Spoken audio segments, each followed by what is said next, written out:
Okay, we're with Jim again, and this is a little bit of his layout. And Jimmy, you're going to go over a couple things of what you did with the layout, right? Yes. You made a couple activating switches that you can operate some stuff on the layout. Mm-hmm. So, what else, did you do to it? Like, you added some extra features of your personal preference, right? Yes. Well, first of all, the layout is a condensed facsimile of the Lionel showroom layout that they had in 1949 to 1957. Okay. Back in those days, Lionel was headquartered in New York City, and they had a big showroom there that for over 50 years they had, a display layout up every year. So what I did, this is the one for my childhood, that particular showroom layout, and I wanted to copy it as much as I could, with limitations on size and expenses, of course.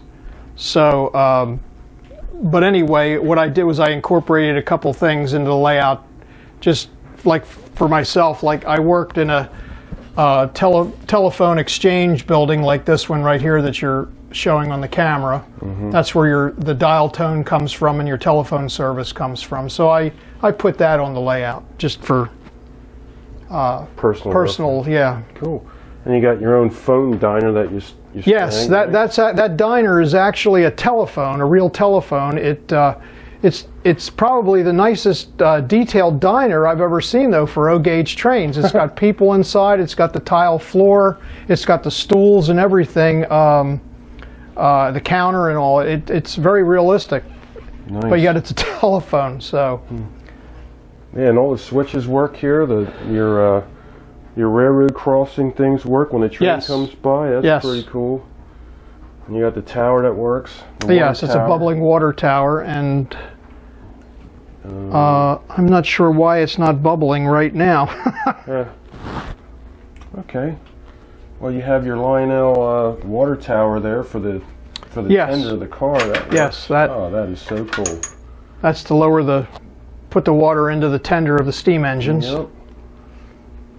This building here, that control tower back there, I worked in that building like that just for one day. My father worked on the railroad, and I stayed with the guy all day that sets the track switches as the trains go through the junction, so that was a pretty neat day.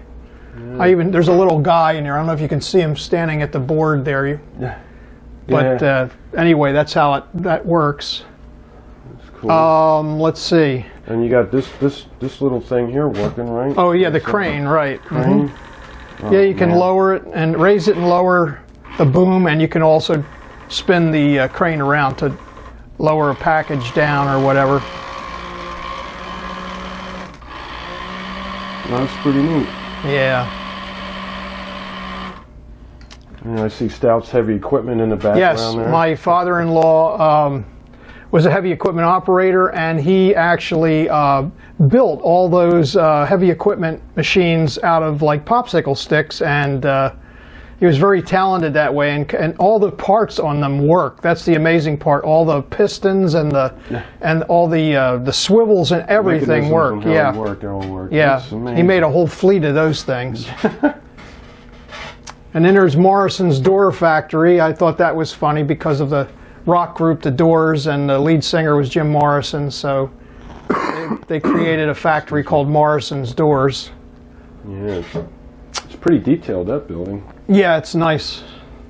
That is nice. And last but not least, my grandfather owned a coal mine in western Pennsylvania, and I used to go with him to the mine sometime, and I just wanted to put a small mine here to represent that, even with his 1949 Ford car with the right color and everything that I was able to find.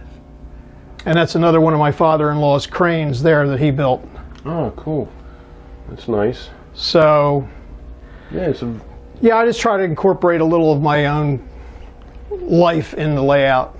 Yeah, well, the layout is really nice. And all told, it took a couple years to put together, although there were periods of time when I didn't work on it. So, but it's pretty much finished now, except for maybe minor details. Gotcha. Okay.